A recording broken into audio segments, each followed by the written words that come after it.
방금 소개받은 황태현이었습니다.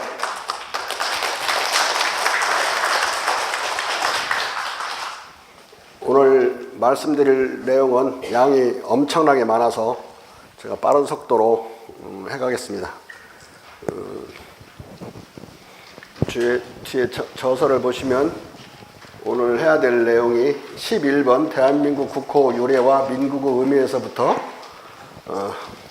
16번 한국 근대사의 정치 사상까지 우리 한 6권 정도를 1시간 반 가량으로 다 소화를 해야 되는 엄청난 부담을 안고 있습니다. 우선 대한제국과 카이로 선언이 무슨 관계가 있는가 이런 좀 의아심을 가지실 분도 있지만은 제일 나중에 말씀드릴 수 있는 기회에 다시 확인하겠지만 카이로 선언 안에 고종황제의 치규에서 사용되는 고유한 언어가 등장을 합니다. 그렇기 때문에 이 전체 과정은 대한제국과 아주 긴밀히 내면적으로 연결되어 있기 때문에 이걸 잘 역사를 따라가면서 이해를 해야 카이로 선언을 어떻게 우리가 쟁취했는가 알 수가 있습니다. 우선 근대사를 보는 이제 기본적인 관점은 1894년부터 1945년까지 51년간 장기 항전을 했다. 이 관점에서 봐야 됩니다. 안 그러고 자꾸 망한 시점만 자꾸 보게 되면 안 되는데요. 이 기간 동안 우리나라는 2번 패망하고 2번 부활을 했습니다. 2번 패망했다는 것은 한 번은 갑오요란에서 패망했고 다른 한 번은 갑진요란에서 대한제국이 패망했습니다. 2번 부활한 것은 패망한 조선이 대한제국으로 부활했고 대한제국이 일제에 패망한 대한제국이 다시 대한민국으로 부활한 사건을 말합니다. 51년간의 장기 항전은 그 이전에 고려 때 우리가 항몽전쟁을 37년을 하게 되는데요. 전 세계에서 전 세계를 유린한 몽고군과 싸워가지고 37년을 싸워서 왕조를 유지한 나라는 전 세계에서 고려밖에 없었어요. 몽고와 싸움도 가장 오래 했지만 대부분 10년 안에 싸우다가 망하거나 송나라도 14년, 15년 만에 멸망합니다. 그런데 그 왕조는 흔적 없이 사라졌어요. 인도에서도 몽고에 점령된 모든 왕조가 사라졌고 이란도 사라졌고 러시아도 다 사라졌습니다. 그런데 고려는 왕조를 유지했어요. 이유는 너무 항전 기간이 길고 끈질기게 강인하게 싸우니까 타협이 이루어진 거죠. 무조건 항복이 아니라 너희들이 조건부 항복을 하면 조건을 들어주겠다. 너희들의 왕조를 유지시키고 동시에 역사를 유지시키고 너희들의 머리를 깎지 않겠다. 중국같이 큰 나라도 패망해가지고 몽고식으로 머리가 싹 깎였습니다. 유일하게 고려는 그 상투를 유지했어요. 또 병자호란 때도 중국은 패망하고 모조리 만주식으로 머리가 깎였는데 우리나라는 깎이지 않고 상투를 유지했습니다. 일본군이 나중에 들어와서 단발령을 내렸는데 그 머리를 깎겠습니까? 당연히 저항하죠. 물론 단발령도 다 무산시켰습니다. 고종은 나중에 두발 편의령이 내려오면서 머리는 자유롭게 하라. 이제 그 편의령으로 머리 길게 할 사람은 길게 하고 깎을 사람은 깎고 이제 자유 사항이 됐는데요. 머리를 잃어버리는 것은 우리의 전통을 잃어버리는 것이고 전통을 잃어버리는 것은 과거의 선조와 미래의 우리 정체성을 상실하는 거기 때문에 한 목숨을 잃는 것보다 문화를 상실하는 게 더 중요했던 거죠. 그걸 유지해온 유일한 민족이라고 볼 수 있어요. 어떤 강적 앞에서도 굴하지 않았다. 그런데 이때는 또한 일본에 대해서 51년간 싸워서 결국은 나라를 되찾은 것이라고 볼 수가 있습니다. 여기서 첫 번째 중요한 건 패망했다는 사실입니다. 패망했다는 것은 침략자가 있었다는 이야기고 침략의 전쟁에서 패배한 거죠. 그런데 우리 일부 역사가들이나 그 이전에 식민사관을 하는 사람들은 조선은 패망한 게 아니라 자멸했다. 조선 자체의 500년 기력이 다 쇠진해가지고 자멸했다고 하는 자멸사관을 말하는 자들이 옛날에 많았는데요. 지금도 있습니다. 학계에. 자멸한 것이 아니라 패망한 것이다. 근데 그 패망이라는 사실보다 더 중요한 것은 두 번을 부활한 겁니다. 여러분들에게 제가 들려주고 싶은 이야기는 두 번의 부활의 역사를 말씀을 드리려고 합니다. 패망한 이야기만 자꾸 해서는 안 되고 어떻게 끈질기게 싸워서 다시 불사조처럼 살아났는지가 역사에서는 가장 중요한 초점이 되어야 된다, 이런 말씀이 되겠습니다. 우선 조선은 갑오외란으로 멸망했는데 대부분 역사책에 갑오외란은 기술되어 있지 않아요. 그 기간에는 갑오경장이라고 해서 그 신파극이 도배되어 있어가지고 전쟁에서 진지를 몰라요. 조선은 갑오이라는 전쟁을 통해서 졌고 조선은 멸망했습니다. 조선이 멸망한지를 아는 것만 해도 당시는 어려웠어요. 왜? 일본군은 조선이 멸망하지 않았다는 식으로 계속 포장을 하면서 괴뢰정부를 세워가지고, 김홍집 괴뢰정부죠, 마치 조선이 아직도 있는 것처럼 자기들의 이제 말하자면 유성국으로 만들어 놓고 그 유장을 막을 계속 쳤었기 때문에 망한지도 모르는 사람들이 많습니다. 이미 7월 23일 날 왕이 생포됐을 때 조선은 멸망한 겁니다. 그 멸망한 것을 아는 사람이 두 사람이 있었는데 하나는 전봉준이고 다른 하나는 고종이었습니다. 고종이 그래서 나라는 이미 조선은 망했기 때문에 대한제국을 세우려고 합니다. 대한제국을 세우는 그 동력은 무엇이느냐? 민비 시해에 대한 온 국민의 공분이었어요. 그 공분을 조직해서 대한제국을 세웁니다. 민왕후는 죽어서 대한제국을 세운 거죠. 나중에 뒤에 보시면 알겠지만 고종은 독살 당했거든요. 독시 당하면서 그 분노에 떨치고 일어난 온 국민의 대한제국 만세 함성 속에서 대한민국 임시정부가 창건이 되기 때문에, 요약하면 민비는 죽어서 대한제국을 세웠고 고종은 죽어서 대한민국을 세운 겁니다.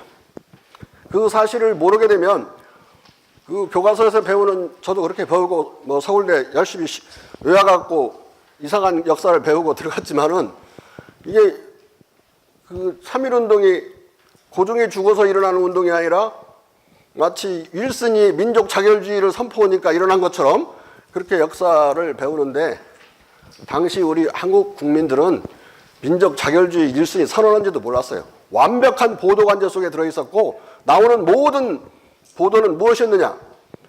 명친하고 일본 여자 누구하고 결혼하는 소식으로 가득 차 있어서, 뭐 1918년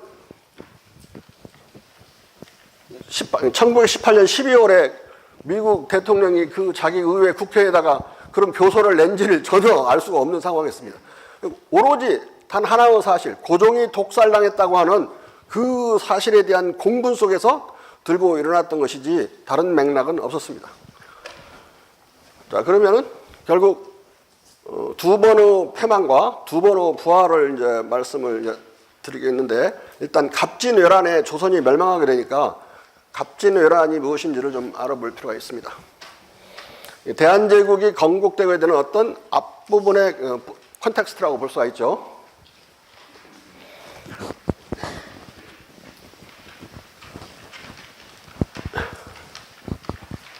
조금만 더 보세요. 일본군은 1894년 2월 정읍 고부에서 동학농민군이 봉기하자 그것을 미리 알고 한국에 아주 강력한 무력 침공을 위한 어떤 전단을 찾아내려고 아주 광분을 합니다. 그래서 청나라 군대가 동학난이 났으므로 우리가 개입해서 진압시켜주겠다라고 조선 정부가 원하지도 않는데, 고종은 청군의 개입을 원하지 않았는데 지들이 강제로 왕을 협박해서 청군 파병을 받아냅니다. 근데 그걸 안 일본군은 더 빠른 속도로 움직여가지고 인천에 이틀 먼저, 청군이 아산에 도착하기보다 이틀 먼저 도착하는 거예요. 그리고 그 이전에 이미 5월달 이런 때는 민간 선박들을 다 징발해가지고 일본군을 실어올 배들을 이미 다 확보했으니까, 그들은 동학난 때문에, 우리 역사 해석하는 사람들 동학난은 일본군만 자초해서 끌어들이고 말았다. 이렇게 자학적인 역사 해석을 하는 사람들이 많은데 동학난이 일어나든 일어나지 않든 어떤 빌미와 구실을 잡든 일본군은 쳐들어오게 돼 있었던 겁니다. 그걸 고종은 두려워했고 청나라가 개입하면 그 빌미를 줄까 오히려 더 두려워했던 거예요. 인천에 일본군 선발대가 약 800여 명 정도 되는 선발대가 상륙했다는 소식을 듣고 그것을 전주에서 듣습니다. 전봉준이 듣고 빨리 관군과 화해를 해서 전주 화약을 맺습니다. 전주 화약을 맺고 동학농민군을 전봉준이 해산시킵니다. 그걸 기화로 고종이 청국과 외국 양국에게 동시 철병을 요구해요. 청국은 철병하겠다고 그러는데 일본군은 거부하고 열흘 뒤에 왕궁을 침입해서 고종을 생포합니다. 그리고 이틀 뒤에 아산을 공격해가지고 청일전쟁을 일으킵니다. 왕이 생포된 것과 왕이 생포되지 않은 것은 이제 차이는 어마어마한데요. 의주로 옛날 임진왜란때 도망가서 왕이 잡히질 않아가지고 파천을 해서 그래도 일관되게 의병을 일으키라고 하는 밀명을 계속 내리고 일관되게 전국적으로 의병이 일어났어요. 왕의 명령을 받지 않고 일어나는 의병은 하나도 없다고 생각하면 돼요. 이것도 역사에서 잘못 배운 거죠. 유교국가에서는 이 선비가 사람을 살상할 수 있는 무기를 들고 다니는 것조차도 원래 부끄러운 일이었어요. 근데 아무리 외적이 쳐들어왔지만 왕의 명령도 없는데 병장리를 들고 막 설치고 다닌다? 있을 수가 없는 거예요. 실은 임진왜란 때 일어난 모든 의병도 다 선조와 그 분조를 했던 또 그 왕자의 명령에 의해서 일어난 겁니다. 고종 때도 마찬가지예요. 모든 의병은 고종의 밀명을 받고 일어난 거다. 그 밀명을 밀지라고도 하고 밀명이라고 하는데 거의 밀지라고 합니다. 의병을 일으키라는 밀명이에요. 고종이 그게 포로로 된 상황에서는 또 포기하지 않고 물밑으로 거의 밀지를 보냅니다. 삼남 각지에 다 보내고 일북에도 보내요. 그리고 전봉준에게도 밀지를 보냅니다. 농민군을 해산하면 일본군이 나갈 줄 알았는데 안 나가고 오히려 왕궁을 침공했기 때문에 이제 무력 저항으로 전쟁을 치르는 수밖에 없죠. 남아있는 무력이라고 하는 것은 금방 해산된 동학군밖에 없는 거예요. 일본군이 경복궁을 침공하는 그 순간 한국의 서울에서 하루 종일 시가전이 있었는데 그 왕명을 강취해가지고 그 시가전을 다 잠재우고 일본군이 우리 군대를 완전히 무장시킵니다. 조선군을. 싸울 수 있는 군대가 없고 유일하게 싸울 수 있다면 동학군밖에 남아있지 않은 거예요. 거의 밀지를 내려보냅니다.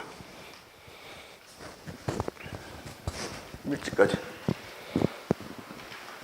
자, 이 밀지를 보면 1894년 9월 10일 전봉준에게 내린 밀지인데 이것도 우리 국사학자들은 이 밀지를 찾질 못했어요. 제가 찾았는데 내용을 보면 삼남 소모사 이건영을 직접 파견해 그대 등에게 비밀 교시하노라. 그대 등은 선조 조정으로부터 교화 속에 내려온 백성들이니 선왕의 은덕을 잊지 않고 지금까지 숭상 보존하고 있도다. 조정에 있는 자들은 모두 저들에게 붙어서 안에는 의논할 자가 하나도 없으니 여기까지 끊어 읽으면 당시 김홍집 내각은 거래 내각이라는 이야기예요. 상위의 놈들이 아니고 오히려 저들에게 붙어서 외적에게 붙어 있는 자들이다. 물밑으로 밀지를 내려보내는 거죠. 외롭게 홀로 앉아 하늘을 올려다보며 통곡할 따름이다. 방금 왜구들이 범궐에 화가 종사에 미쳐 이게 이제 나라가 명을 다한 거죠. 명이 조석에 달렸다. 사태가 이에 이르렀으니 만약 그대 등이 오지 않으면 날아와서 빨리 구하라는 이야기죠. 오지 않으면 박두하는 화한을 어찌하라. 이에 교시하노라. 저 위에도 밀시 2등이라고 되어 있으니까 비밀스럽게 교시한다 그렇게 되어 있죠. 비밀교시라는 걸 알 수 있어요. 이걸 과연 전봉준이 읽었느냐? 읽은 것을 알 수가 있어요. 보면 이걸 어디서 찾았느냐? 이건 일본 공사관 기록에 있어요. 이들이 동학 농민군을 그들이 그 전투를 통해서 제압하면서 점령하는 지마다 모든 동학 농민군 문서들을 다 압수했어요. 그 문서가 한 3가마니 정도 돼요. 분류하는데도 한 1년이 걸렸습니다. 그런데 다 분류하고 나서 1년 동학나라로부터 1년 뒤에는 고종이 좀 안전한 상황이었거든요. 1년 뒤에는 만약에 그 이전에 이 밀지를 알았더라면 고종의 옥체가 위험한 상황이죠.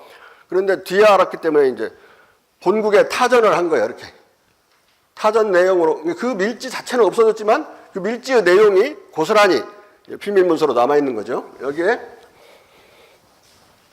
전봉준이 대궐로부터 비밀 교시가 와 있습니다. 소무사 이건영을 보내 여기에 도착해서 뜻을 같이 했습니다. 뭐 여기서 재봉기의 뜻을 같이 했다 이런 말이죠. 다시 봉기한다. 그러나 이 말이 의인에게 누설되면 화가 옥체에 미침으로 임금님의 몸에 미치게 되므로 내밀하게 숨기는데 신중에 신중을 기해 주시오. 의령, 월파, 화중, 뭐 화중은 손화중 이런 사람들이겠죠. 자기 휘하의 장군들에게 회람한 거예요. 이걸 회람했다는 걸 알 수가 있어요. 회람이라고 이제 부탁하고 있으니까요. 그런데 이걸 이 사람들만 알았느냐? 동학농민군 졸병까지 다 알았습니다. 그걸 어떻게 확인할 수 있느냐?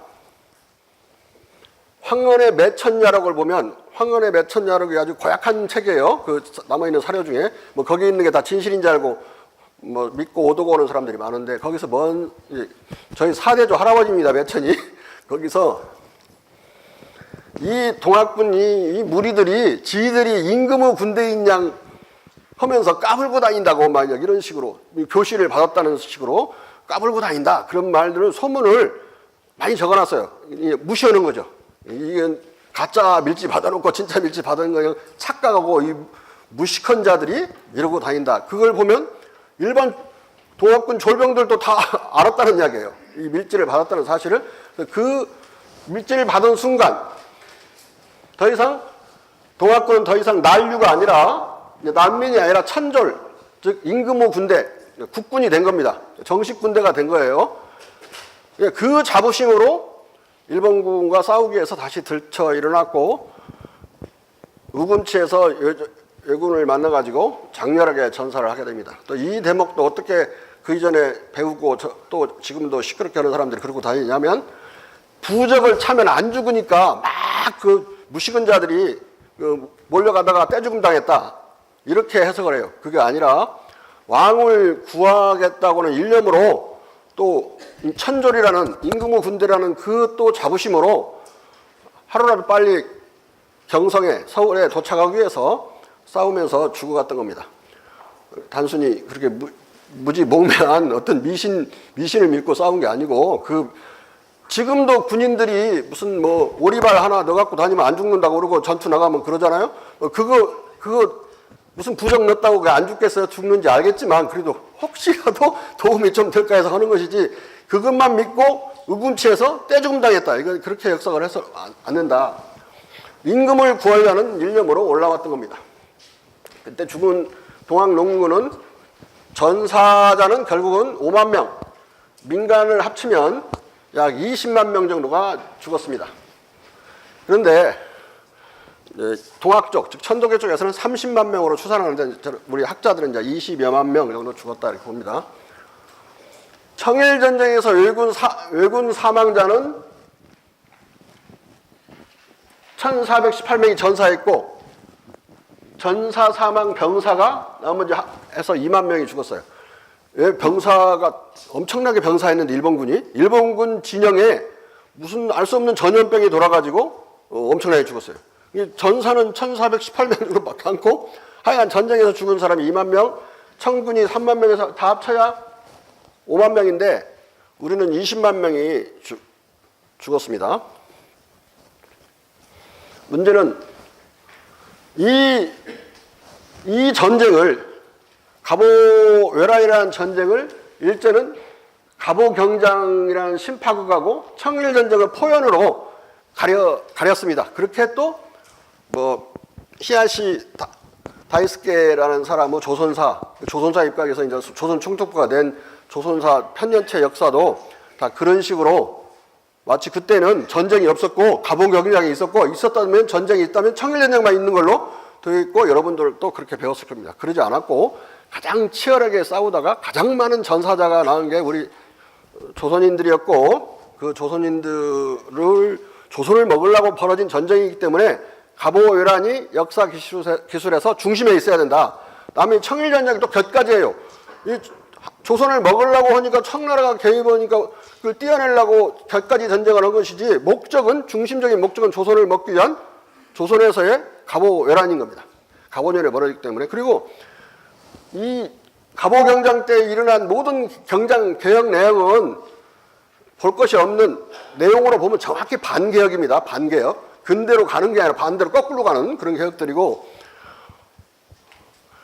가령 하나만 들으면요. 과부는 재가를 자유에 맡긴다. 그렇게 되어 있어요. 우리 동학농민군은 청산과부는 개가형을 허용한다. 이렇게 되어 있고요. 두 개의 내용을 보면 청산과부 상당수가 동학농민군으로 참여해 있었습니다. 실제로 무기를 들고 말을 타고 싸웠어요. 일본군이 포로로 잡은 사람들도 있고요. 청산과부가 10대 과부도 있어요. 20대 과부도 있고. 이 청산과부를 재가를 허용하는 것이 가장 시급한 문제예요. 그런데 뭐 30먹은, 40먹은, 50먹은, 60먹은 그 과부를 재가를 자유에 맡긴다?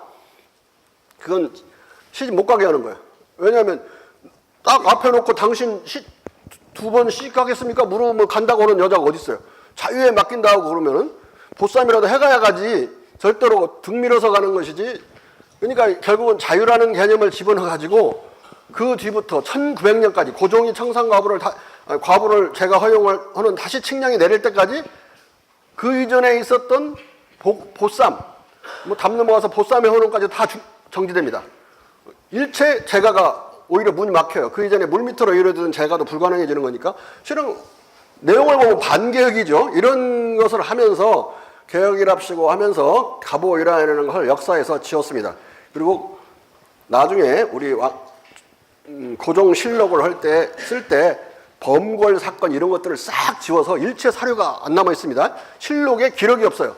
일본군이 결국은 고종 시해 이후에 고종실록은 일본군 치하에서 써져 있기 때문에 일본에게 불리한 모든 내용은 고종실록 안에서 다 멸실됐다. 그러니까 고종실록을 너무 믿으면 안 되죠. 일본의 입김과 그 손길이 너무 많이 미쳐 있기 때문에요. 이렇게 되자 고종은 또 그렇다고 포기하지 않고 이 전쟁 전략으로 일본군을 철병시키는 게 어려워지니까 외교 전략을 취합니다. 외교 전략을 오늘날은 인하거일책이라고 그래요. 아라사를 끌어들여서 일본을 물리치는 인하거일책을 이제 생각은 모든 한국 사람들이 했겠죠. 근데 그것을 할 만큼의 용기를 가진 사람은 이 민왕후와 고종밖에 없었어요. 거인이 대신들도 그런 생각은 다 해요. 근데 하다가 일본군한테 죽을까봐 하질 못합니다. 근데 민왕후는 목숨을 걸어요. 목숨을 걸으면 여기서 지금 그 인하거일책을 가장 강력히 추진하는 자가 누군가? 결국 민왕후라는 사실을 그들이 알아내고 민왕후를 제거해버립니다. 그게 이제 을미외변이라고 그러는데요. 이 을미외변도 을미사변이라고 아주 중립적으로 막 우리 국사책에서 그렇게 쓰고 그러면 안 되는 겁니다. 침략한 일본군은 왜군이지 그 더 이상 높이 부를 수가 없는 거예요. 침략군이니까. 침략은 범죄예요. 오늘날 국제법에. 이 을미외변을 통해서 민비를 제거를 합니다. 민비를 제거하면 고종은 심리적으로 사망할 거로 생각해요. 그리고 이제 교례정부 세워서 김홍집 4차 내각을 출범을 시킵니다. 근데 고종은 죽지 않았어요. 죽지 않고 4개월 동안 다시 독살 위협에 시달립니다. 시달리면서도 그 외부에서 미국 대사관에서 음식을 갖다 먹어요. 열쇠를 채워갖고 오면 중간에 그걸 가로채지 못하게. 그래서 하여간 목숨을 부지했다가 러시아 황제와 비밀스런 외교 교섭을 통해서 라이트 오브 어사일럼, 그러니까 망명권을 얻어냅니다. 공식적으로. 그건 전부 비밀 교섭에서 이루어졌기 때문에 소련이 멸망하고 나서야 그 문서를 저도 볼 수 있었어요. 그러니까 대단히 복잡한 물밑 교섭이 계속돼 있었고, 다른 하나는 국제 공법, 만국 공법에 따라 이제 망명권이 있다는 걸 알았기 때문에 그렇게 했습니다.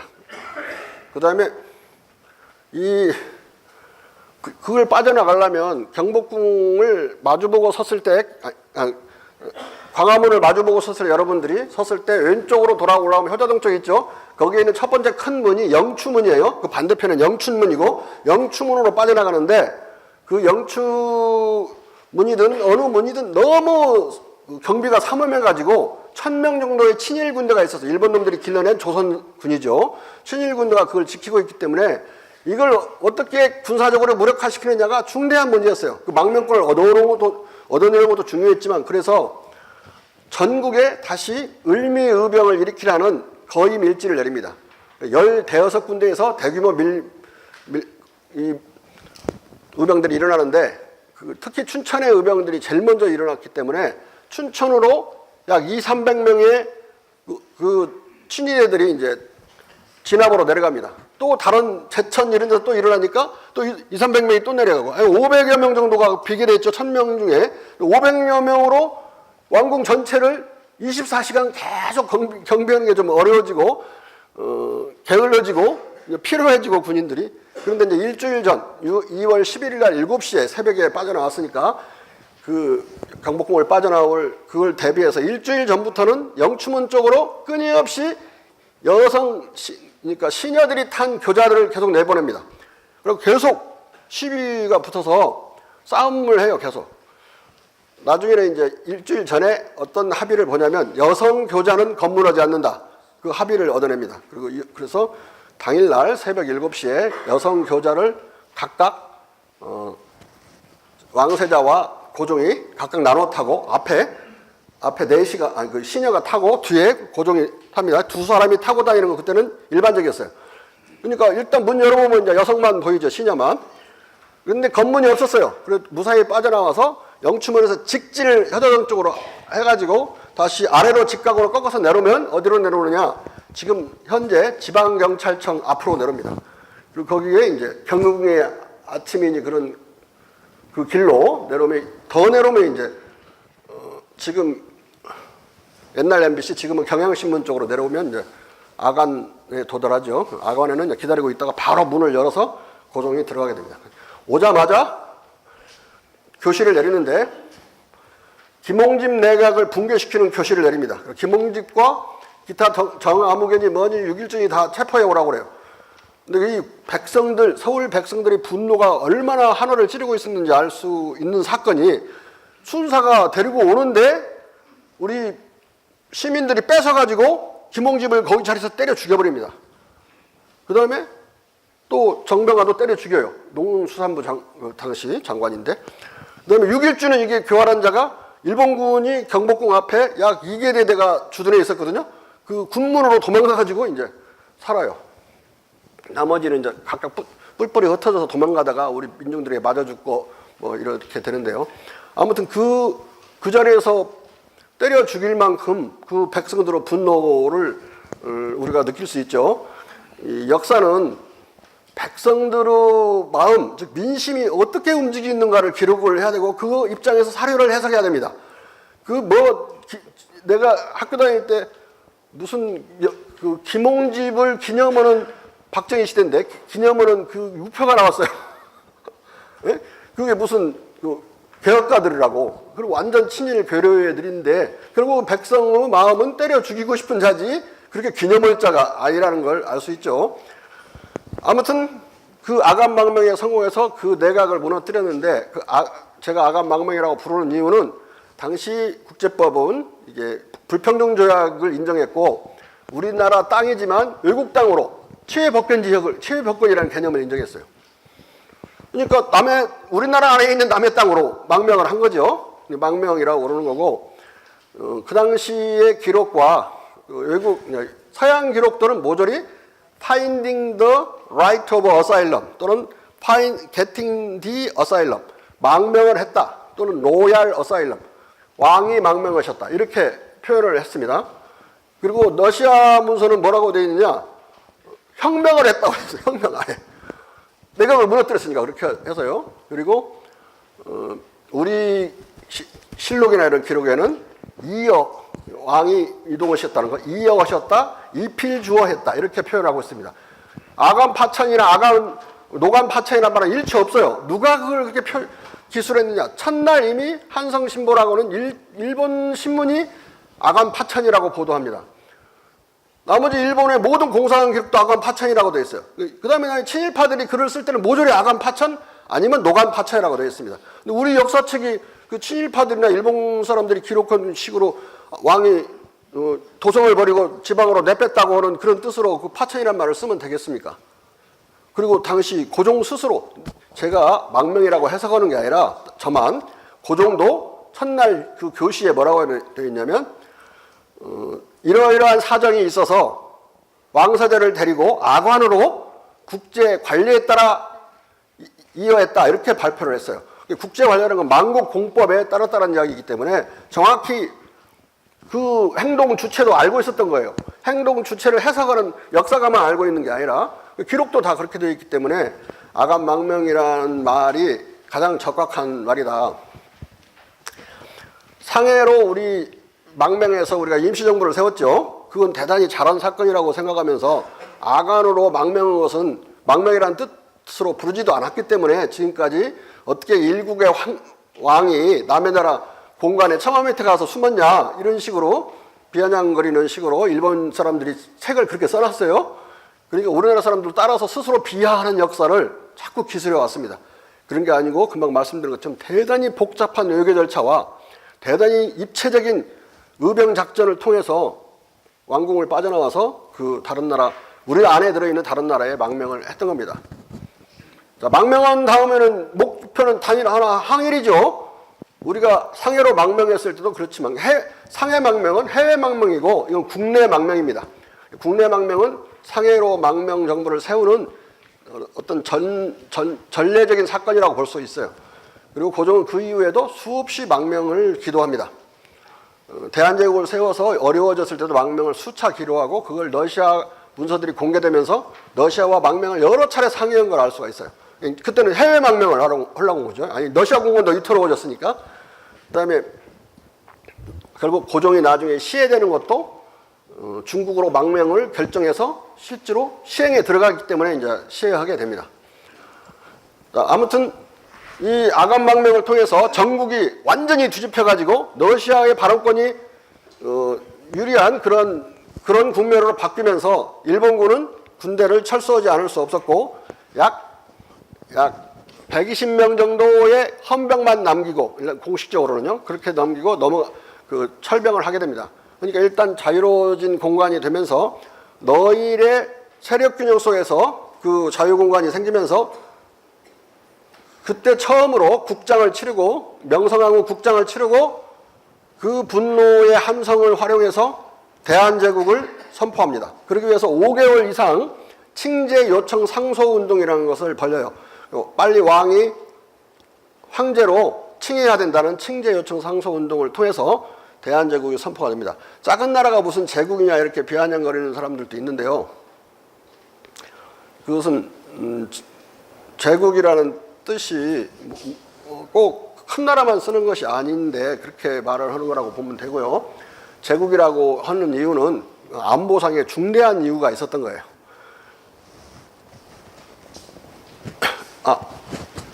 여기 고종은 대한제국 창건으로 항일 독립운동을 본격화한다 이런 이제 해석을 제가 가해놨는데요. 왜냐하면 국가의 어느 국가든 국가의 3대 안보 조건은 3가지입니다. 하나는 첫째는 권위로운 국론 통일 기제가 있어야 됩니다. 두 번째는 첨단 무력이 있어야 되고 세 번째는 적절한 동맹이 있어야 됩니다. 국론 통일 기제가 있어야 된다는 이야기는 이미 국론은 분열한다는 이야기를 전제하고 있는 거예요. 국론은 자유롭게 오가고 서로 충돌하고 그래야 되는 겁니다. 그래야 아주 중론이 모이고 중지를 모아서 더 좋은 의견들, 정책들이 나오는 거니까. 근데 계속 국론이 분열만 되어 있으면 의견이 모이지 않으면 그 집단이 한 방향으로 못 움직이게 되는 거죠. 그러니까 어떤 적절한 순간까지 토론하고 논쟁하다가 권위롭게 그걸 종결시킬 수 있는 오소리티가 있어야 되죠. 다수결로라도 결정을 하는 거죠. 그런데 고종은 처음 등극하자마자 대원군이 한 10년 하고 좀 있다가 갑신정변, 임오군란 나고 갑신정변 나고 고종이 통치 한번 제대로 해본 적이 없어요. 그야말로 왕권이 제대로 쓴 적이 한 번도 없다. 권위로운 어떤 논쟁을 종식시키고 시작시키고 이렇게 할 수가 없는 거예요. 지금 북한 같은 가난한 나라가 유지되는 것도 북한 보세요. 엄청나게 권위롭죠. 어떤 이유에서든 간에 권위로워요. 그래서 가난한 나라가 유지가 되는 거고, 우리나라 남한은 무지개 시끄러운 나라고 미국 못지않게 시끄러운 나라인데 유지되는 이유는 이 권위로운 국론 통일 기제가 있기 때문에 그렇습니다. 우리나라는 대통령도 욕먹고 웬만하면 뭐 장관이고 뭐고 국회의원이고 다 알기를 우습게 아는 그런 국민들로 가득 찼는데 그래도 나라가 한 방향으로 가고 있는 거예요. 그것은 우리 입법부의 입법 과정에 있습니다. 입법 과정에서 어떤 일이 벌어지든 이단 옆차기를 했던 몸싸움을 했던 일단 법이 통과되면 그 법은 무조건 집행되는 거예요. 지금까지 그걸 막는 걸 보지 못했는데 미국도 똑같아요. 엄청나게 시끄럽게 해서 법이 통과되면 그냥 집행되는 겁니다. 그 통과된 법의 권위를 우습게 하는 자를 제가 지금까지 보도했고 미국도 그런 사람이 없습니다. 민주적 권위가 있는 거죠. 어떤 개인에게 권위가 있는 게 아니라 그 과정에 그 절차에 권위가 있는 것이라서 일단 통과된 법은 무조건 집행이 된다. 그것 때문에 이 시끄러운 나라도 한 방향으로 가고 있고 입법에 실패하면 아무리 좋은 의견이라도 폐기 처분되는 거고 그게 통과되면 우리의 국법의 일부로 권위롭게 아주 권위롭게 들어가는 겁니다. 두 번째, 이 첨단 노력은 최첨단 기술로 무장한 군대가 있어야 돼요. 그것이 꼭 있어야 된다는 것은 우리가 우금치에서 열 몇 정의 기관단총에 우리 동학군이 엄청나게 죽었죠. 그걸 보면 군대가 있다는 사실이 중요한 게 아니라 첨단 무력을 갖춘 군대가 있어야 되는 거죠. 또 이런 예는 2,000명의 영불 연합군이 1860년에 7만 명의 청나라 8기군을 만나서 괴멸시켜버려요. 그래서 국경을 점령합니다. 2,000명이 8만 명의 이 가장 날랜 그 8기군을. 그러니까 첨단 무력이 없으면 거기 그들도 기관단총을 가지고 있었어요. 그러니까 기관단총을 가지고 있는 그런 총기 화기로 무장한 군대여야 되니까 여기서 다른 말로 신식 군대를 만들어야 된다. 신식 군대를. 세 번째는 적절한 동맹이에요. 우리나라 사람들 중에는 독립국가면 되지 무슨 동맹이 필요하냐 이렇게 생각하는 사람도 있어요. 그러면 미국같이 전 세계의 슈퍼파워 중에 가장 강력한 미국은 왜 이렇게 많은 동맹을 유지하고 있는 거예요? 친구가 없으면 한 사람도 살 수 없듯이 나라도 아주 막약한 친구가 있어야 되는 겁니다. 그런데 앞에다가 제가 적절한이란 말을 붙여놓은 건 우리와 국경을 접하지 않는 나라, 멀리 떨어진 나라여야 된다. 국경을 접한 나라는 우리 영토를 넘보게 됩니다. 그리고 그 나라가 강력한 경우는 우리를 위성국으로 자꾸 만들어서 보호령이나 속방으로 가게 되기 때문에 멀리 떨어져 있는 나라여야 된다. 그렇다고 멀리 떨어져 있다고 나이지리아 이런 나라들하고 우리가 동맹 맺으면 우리가 안전합니까? 그게 아니라 동맹의 대상은 두 번째 적절한 조건, 반드시 슈퍼파워여야 돼요. 당시 나라에서 슈퍼파워는 영국, 프랑스, 미국 이런 나라들이었습니다. 그런데 영국은 우리하고 동맹 맺을 생각이 전혀 없었고 미국은 고립주의를 선언하고 있었기 때문에 고립주의는 동맹 맺지 않는다는 뜻입니다. 또 프랑스는 러시아의 동맹국이라서 우리가 러시아하고 가까이 있기 때문에 자기들이 이중으로 동맹을 맺으려는 생각은 없었어요. 우리는 러시아밖에 남지 않는데 러시아가 불행히도 조금 국경을 접해요. 그러니까 끊임없이 우리의 영토를 넘겨다 볼 수 있는 그런 측면이 있지만 러시아의 당시 문서를 최근에 공개된 걸 쭉 분석해 보면 그들 내부 문서가 나오는데 다시는 우리는 조선을 합병해야 되는 경우에는 무지막지한 국방비가 들어간다는 분석이 나옵니다. 그러면서 우리는 조선이 무해 중립지대로 남아있기를 원하지 중립지대여야 되지 군사적으로 그걸 먹었다가 일본군의 허시탄탄 노리는 일본군하고 맞서야 되고 또 옆에 있는 미국이나 영국에 맞서야 되고 그렇게 되면 태평양 함대를 엄청나게 키워야 되기 때문에 점령하지 않는다. 그러니까 한국의 영토는 우리에게 가장 해가 없는 지역으로 남아있으면 된다라는 결론을 내린, 그러니까 황제 앞에서 결론을 내린 몇 개의 문서들이 있어요. 그걸 보면 일본 놈도 한국 먹으려고 그러고 러시아도 한국 먹으려고 그러고 양쪽 다 나쁜 놈들인데 왜 러시아하고는 친하게 지냈냐. 그 고종이 외교 전략을 잘못 짠 거 아니냐. 이런 건 실제로는 그 문서들을 안 봤기 때문에 나오는 거다. 러시아와 일본은 우리와 관계에서 완전히 다른 입장에 있어요. 일본은 우리를 먹으려고 하고 있고 러시아는 먹을 생각이 없었습니다. 국경을 비록 맞대고 있었을지라도. 여기까지 지금 말씀을 드리고 한 20분 쉬었다가 다시 시작을 하겠습니다.